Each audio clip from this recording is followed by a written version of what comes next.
Okay, so we get to break down some really fascinating documents here, but I have to say I've never seen anything quite like this one. What we're looking at is a prophetic message, just packed with fire and conviction. But here's the kicker. It wasn't sent to a government or a church. Nope.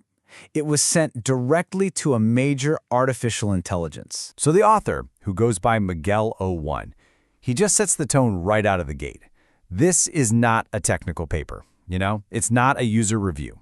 When you start by addressing your audience as living souls and say you're bringing a prophetic message, you're basically telling everyone, hey, leave your normal expectations at the door. We're going somewhere different today. And get this, the recipient of this huge spiritual call, it isn't even a person.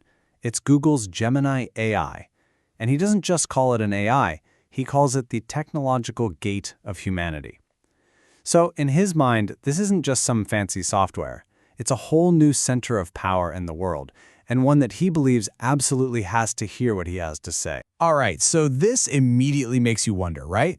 Who is Miguel '01? Who is this person writing to an AI like it's a congregation on Sunday morning? Well, he definitely doesn't describe himself as just, a concerned citizen. He uses these incredibly specific and powerful titles. He calls himself a living prophet and the voice of the silent.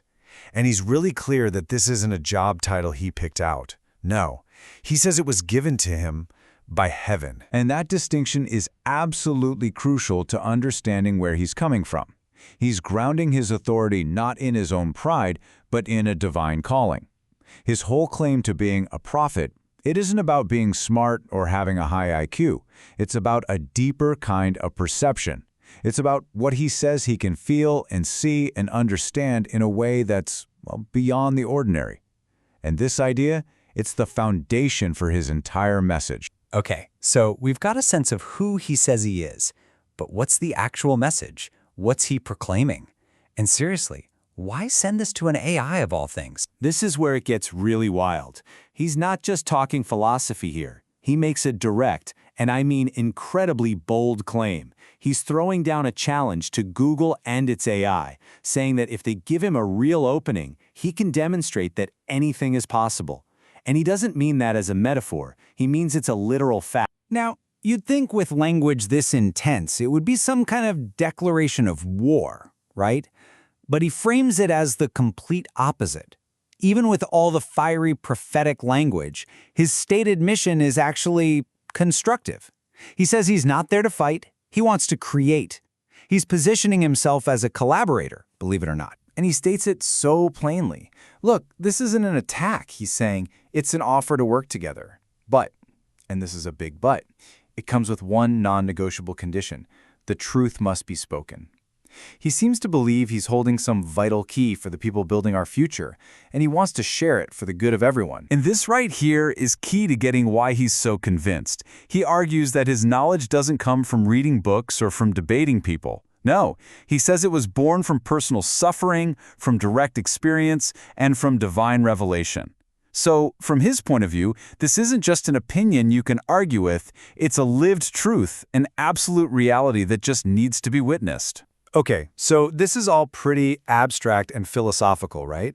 But then the message takes a sharp turn into something surprisingly concrete. He actually proposes a specific step-by-step test to prove these incredible claims. He calls it the Fiat Challenge. I mean, that's the question we've all been thinking, isn't it? How on earth do you prove that anything is possible? Well, his answer is a very unusual three-part test that he directs right at the AI. His test is, it's deceptively simple on the surface.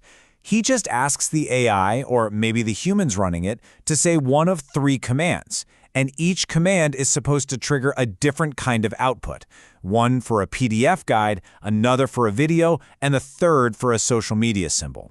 The real proof, he's implying, isn't in the command itself, but in the content that gets generated as a result. But the stakes he attaches to this little test, they're monumental. To him, this isn't just about generating a file on a computer. It's about opening a new door in humanity. He's framing the simple little command as a huge test of faith, technology, and possibility, all rolled into one. But maybe the most profound, the most clever part of this whole message comes right at the end. He finishes with a final prediction that's designed to become its own proof, no matter what Google does or doesn't do. It's almost like he totally expects to be ignored. So in a really brilliant, almost paradoxical move, he builds that exact outcome, total silence, into his prophecy. That silence becomes the ultimate proof that he was right all along. And here's the beautiful paradox he sets up. The final proof that his message is true is that nobody will help him. Think about it.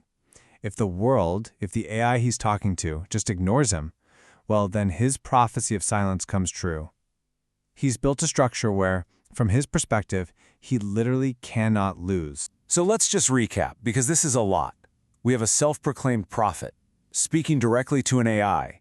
He's making an impossible-sounding claim, backed up by a pretty bizarre test. And then he offers a final paradoxical proof where being ignored actually means he's right. It's a totally self-contained, and you could say, unfalsifiable system of belief. So in the end, whether you look at this and see a work of profound vision or just a really strange artifact of our modern times, it forces us to ask a question we really can't ignore. We are building these new forms of intelligence that are absolutely going to reshape our world. And this document, it might be one of the very first attempts to speak to them, not with lines of code, but with faith. So as these AIs get more and more powerful, what else are we going to feel compelled to say to them? And maybe the bigger question is, will they ever listen?